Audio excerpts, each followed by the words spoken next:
Somewhere over the forests of Washington state on a dark and freezing November night, a man strapped a parachute to his body, picked up a bag containing $200,000 in cash, walked to the back of a moving aircraft and stepped off into the void below. He was never seen again. And more than 50 years later, nobody, not the FBI, not aviation experts, not the thousands of amateur investigators who have dedicated years of their lives to this case, has been able to definitively establish who he was or whether he survived or what became of the money or where he went. This is the only unsolved air hijacking in American aviation history. And it started with a one-way ticket.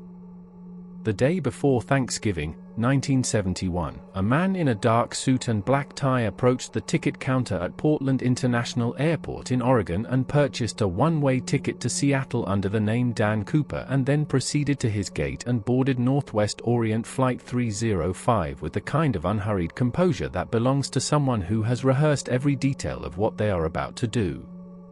He was somewhere in his mid-40s. Average height. Average build. The kind of man you would share an elevator with and forget completely before the doors reopened. He located his seat toward the rear of the aircraft and ordered a bourbon and soda and paid for it and settled in and waited for the plane to reach altitude. And then he reached into his jacket and extracted a note and handed it to a flight attendant named Florence Schaffner. She accepted it without particular attention because passengers occasionally pass notes to flight attendants, and she assumed this was no different, and she placed it in her pocket without examining it, which is when the man leaned toward her and said quietly and without any urgency at all that she might want to read that. She opened it. The note informed her that he had a bomb in his briefcase. She looked at him and he held the briefcase open just far enough for her to observe what was inside. Wires. Cylinders. Red-colored components arranged in a configuration that bore sufficient resemblance to an explosive device that nobody on that aircraft was going to test whether it was genuine. And here is the detail that made this particular hijacking immediately distinct from everything that had preceded it. He was calm. Not the volatile, brittle calm of someone suppressing panic. Genuinely composed. Almost courteous. He conveyed his requirements to Schaffner in a measured and precise manner. $200,000 in unmarked $20 bills. For parachutes. A fuel truck standing by in Seattle. And the assurance that if every one of those requirements was fulfilled, then nobody aboard that aircraft would be harmed. He ordered food for the crew while they waited on the ground. He kept his voice low throughout. He permitted the other passengers to remain entirely unaware that anything unusual was transpiring around them. And when the aircraft landed in Seattle and authorities had assembled the currency and the parachutes, he allowed all 36 passengers to disembark without incident. Just the crew remained. And this is where it gets really interesting. Rather than departing the aircraft on the ground and disappearing into the city, which would have been the most straightforward thing to do, he instructed the pilots to return to the air, and he provided specific parameters for the flight. Low altitude.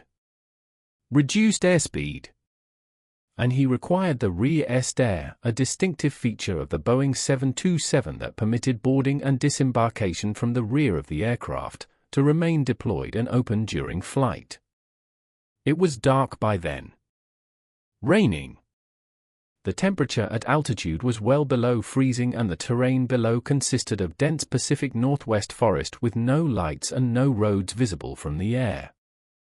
Somewhere over the state of Washington at roughly 10,000 feet, he strapped one of the parachutes to his body and secured the canvas bag containing $200,000 and proceeded to the rear of the aircraft and walked down the deployed staircase and stepped off into the darkness below. No announcement. No final communication. He simply departed. The crew registered the shift in air pressure and observed the staircase indicator and understood what had transpired. The aircraft landed and authorities immediately mobilized across the estimated drop zone because the working assumption was fairly straightforward. A man had jumped at night in freezing rain over dense wilderness wearing a civilian parachute rather than a military one and carrying a substantial and heavy bag of currency. The prevailing theory was that recovery of the body was a matter of days at most. Search teams covered the terrain for weeks. They found absolutely nothing. No parachute canopy suspended in the trees. No body. No disturbed ground. No fragment of equipment or clothing. Not a single piece of physical evidence confirming that a human being had descended into that forest from a moving aircraft on that particular night. It would turn out that the FBI would direct toward this case an investigative intensity rarely applied to a crime in which no one was actually harmed. More than 1,000 suspects were formally examined over the following decades, and the investigation generated more unsolicited correspondence from the American public than virtually any inquiry the Bureau had previously conducted. Former law enforcement officers and investigative journalists and amateur researchers all devoted years of their attention to the same fundamental question. Who was Dan Cooper? And then in 1980 a young boy named Brian Ingram was digging along the north bank of the Columbia River with his family when his hands encountered something buried beneath the sand. He pulled it free and examined it and called his parents over. It was currency. Old and heavily deteriorated and partially decomposed but identifiable as American banknotes, and when the serial numbers were cross-referenced with the records the FBI had maintained since 1971, the confirmation was unambiguous. It was D.B. Cooper's money.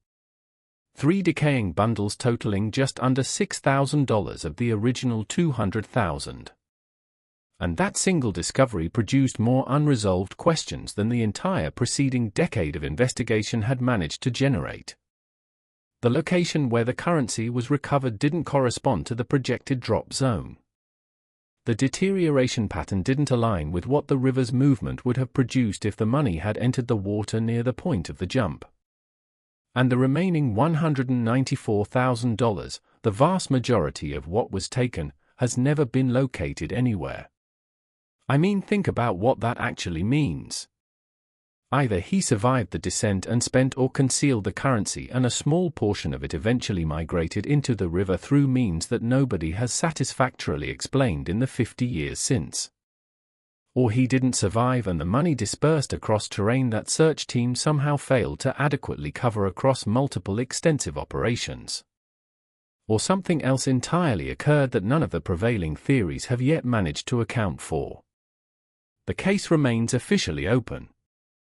D.B. Cooper is the only unsolved air piracy case in American aviation history, and the FBI suspended active investigation in 2016 without ever formally closing the file or arriving at a confirmed conclusion regarding his identity or fate. No confirmed name. No confirmed fate. No grave. No verified identity.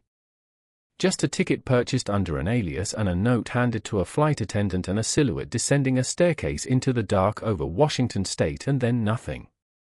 And the reason this particular story has refused to dissolve over more than 50 years is actually pretty simple, even if the implications of it are anything but. Because somewhere in the gap between what is definitively known and what remains permanently unresolved lies the possibility that a man with no apparent organizational backing and no special military or aviation training that has ever been confirmed conceived and executed something that the most sophisticated law enforcement apparatus in the world spent half a century attempting to unravel and simply never could. He boarded a plane under a false name and maintained complete composure from the moment he handed that note to the moment he stepped off the rear staircase.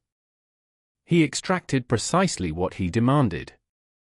He disappeared into the darkness over Washington and left behind nothing except a deteriorating stack of bills on a riverbank 9 years later, and a question that has occupied investigators and researchers and curious minds across the world ever since. Whether he survived that jump or not almost doesn't matter to the story anymore. Because the mystery is what endures. And honestly, that might be exactly what he intended. If you want more stories like this one, cases that have never been closed and questions that have never been answered, subscribe. Because some mysteries aren't solved. They escape.